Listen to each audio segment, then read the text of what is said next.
want you to imagine that you're going on a holiday and driving down the road, and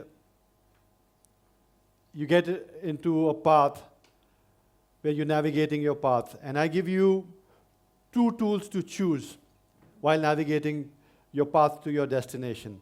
One is a Google map, and the other one is a compass. How many of you here will choose Google Maps? Okay?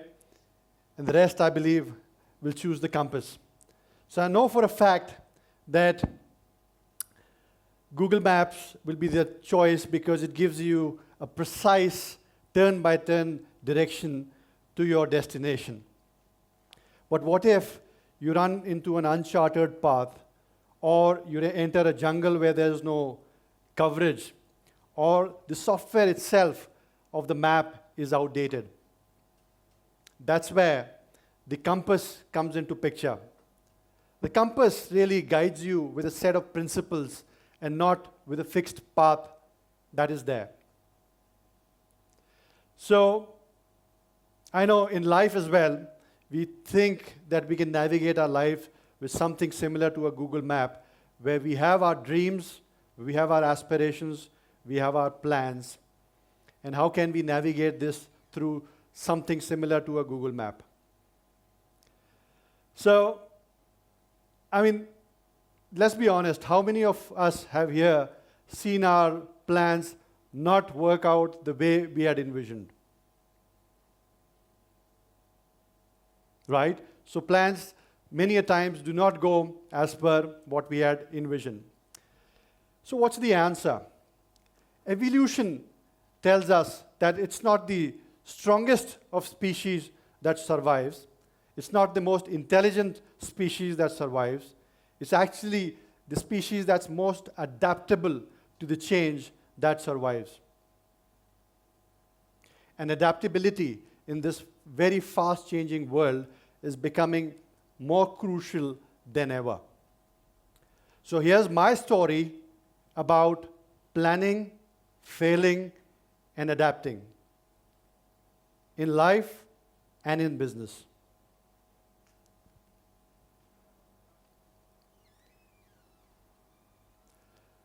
So I grew up in a family of army officers and sports achievers. My father was an Indian Army officer. He was actually commissioned as the last batch before the 1971 war. And then later on became an international polo player, playing with a lot of players like Prince Charles, who's now King Charles. And my brother actually followed his footsteps.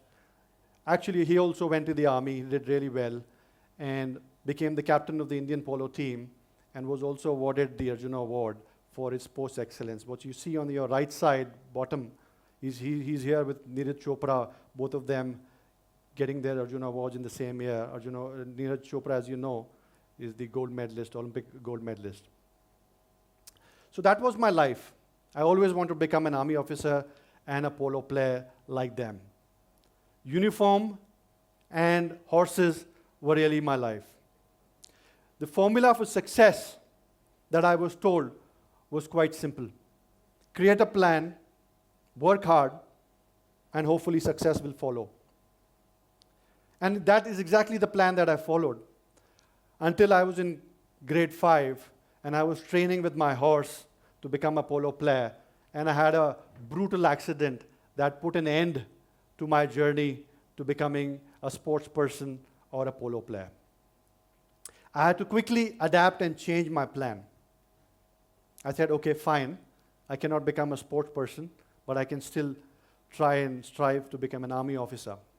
Fast forward a few years, I was in grade 12, applied for the army exam, passed with flying colors, and then went to the Service Selection Board, as you might be aware, is the interview for the army. And there, I thought, this is the moment that I've actually prepared all my life for. And there I was, thinking that I've made it, only to realize after the interview that I did not. I did not make it. So here I was in grade 12, where I neither could become an army officer, nor a sports person, things that I had dreamt of all my life.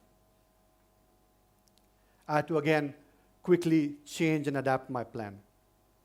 With a few months left in my 12th board exams, I followed the same formula, created a plan, worked hard, and thought success will follow. My mother, for that matter, helped me a lot.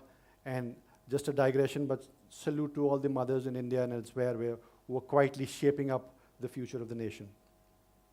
So yeah, I was there in the 12th grade, again created a plan, worked hard, thought I'll be successful. And this time, I was a bit successful. I topped my 12th exams, not only in my class, but in my city. Thereon, I went to a top engineering college, did my engineering, like many of you. And in the 4th year, with the plan that I had created and the hard work that I had put in, I secured the highest paying job offer that was there in that year for any company that came to our campus. So 4th year, I relaxed a bit, waited for an year after my graduation, waiting for this, joining for this company. Only to realize just before I had to join the company that the company actually declined the offer, citing business reasons. So friends, here I was again. You know the formula. Create a plan, work hard, success will follow. So I had to do that all over again and adapt and change my plan. And so I did. And that in a few months' time, I got picked up by one of the top IT companies back then. So I realized when I reflected on my personal life that the actual formula for success is not only to create a plan, work hard, and hope for a perfect result, but because many times you will not get that perfect result. You'll not be successful. And therefore, it's important to learn from that experience, adapt to the change, and then respond to the change and try again. So here I was in the corporate world and thinking that all that I had prepared for, the changes that in my life, would prepare me for the corporate world. In fact, the pace of change in corporate world was many, many times over than what I had seen in my personal life. In fact, they created a term for this fast-changing corporate world, and you might have heard of it, called VUCA. V for volatile, U for uncertain, C for complex, and A for ambiguous. That's the term that was given to this fast-changing corporate world.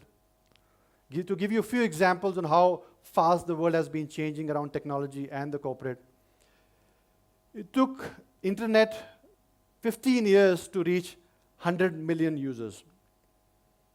While I was joining the workforce, Facebook was new. It took Facebook 4 years to reach 100 million users.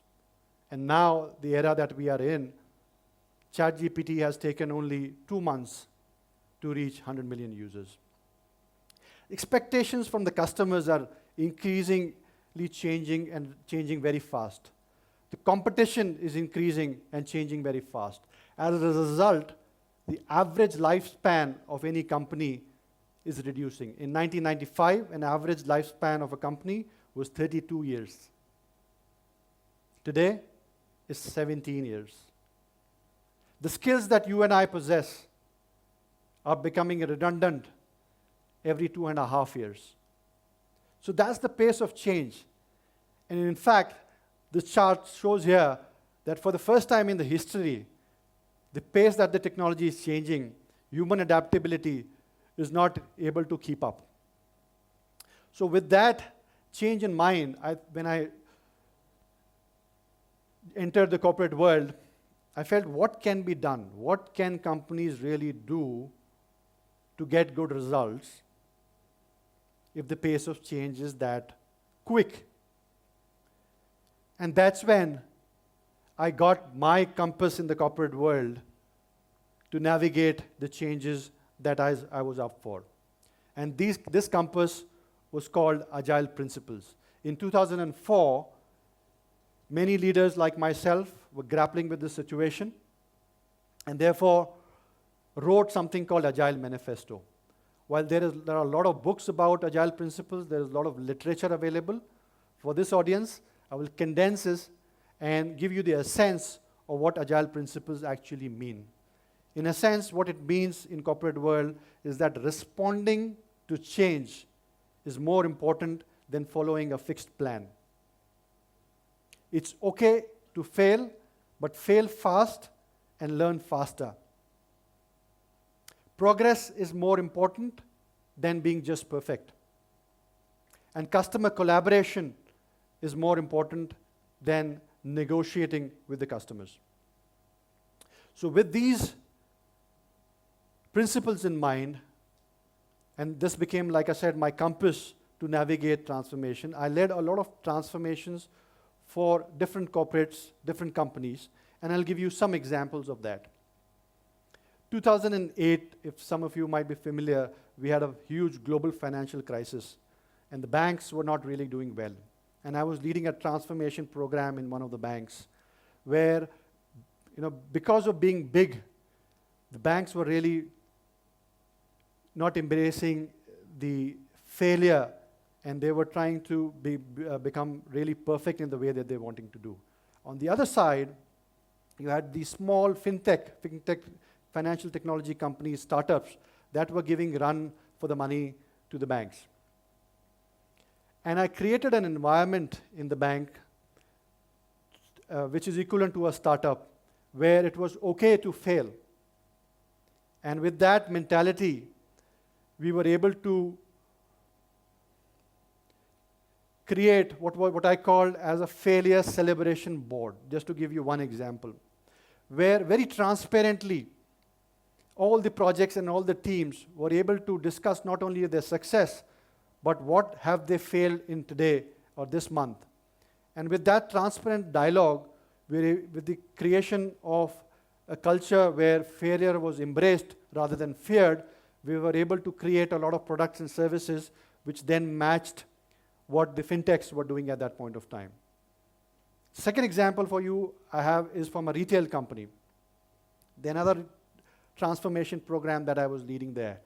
And this is again in the 2000s, where a lot of the retail companies were operating in a brick and mortar store, and online was not really rampant at that time. So this company was trying to move their business online, and they created a plan which looked like 3-year plan to get to an online e-commerce system. And I changed the environment and the systems to create a lot of prototypes so that the best idea wins. So we just did not have one perfect plan, but many small prototypes emphasizing on progress is more important than perfection. And with these prototypes, the best idea won, and the final plan was ready sooner in a few months' time. The third example that I have for you is from a global IT company that I was again leading a large transformation program. And there, the customers were sitting thousands of miles away from our research and development team, which was working on creating our products and services. So no connection, or a very little connection with what the customers wanted versus what was being created. And I changed the operating model for the R&D team and the product and services team to sit closely with the customers, to understand, to learn from what the customers are expecting in this fast-changing world, and therefore create our product services which are in line with the customers' requirements. And therefore we learned and adapted to what was required by the customers. So these are some examples from my personal transformation journey. But there are several such examples in the industry, right from space technology to the mobile apps that you have in your phones right now. All or most are created using these agile principles. Give you an example of SpaceX.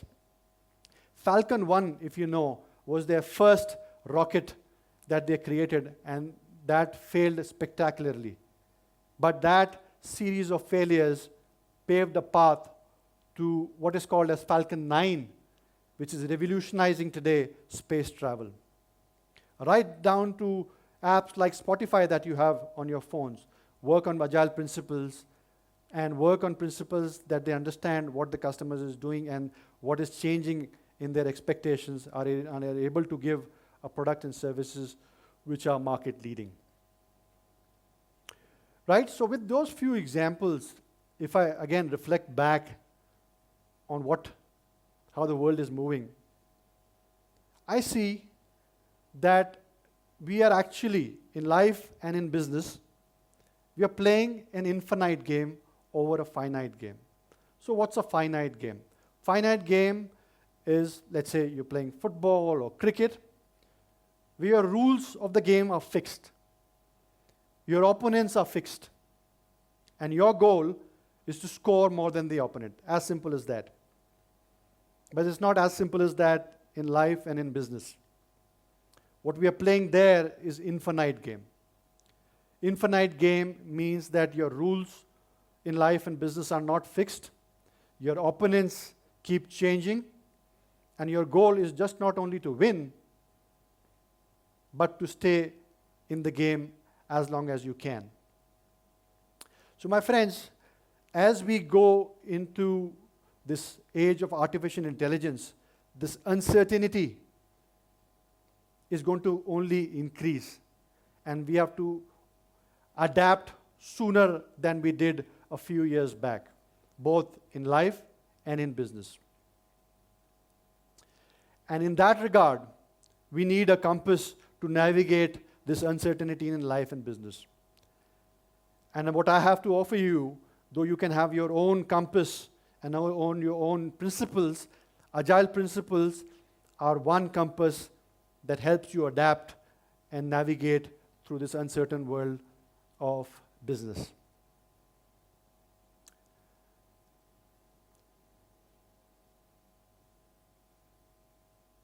So, in this uncertain world, if you remember one quote from Mike Tyson, he said that everybody has a plan until they get punched in the face. So success is not about avoiding punches or avoiding failure. It's about learning, adapting, and responding to the change and getting back up again. Thank you very much.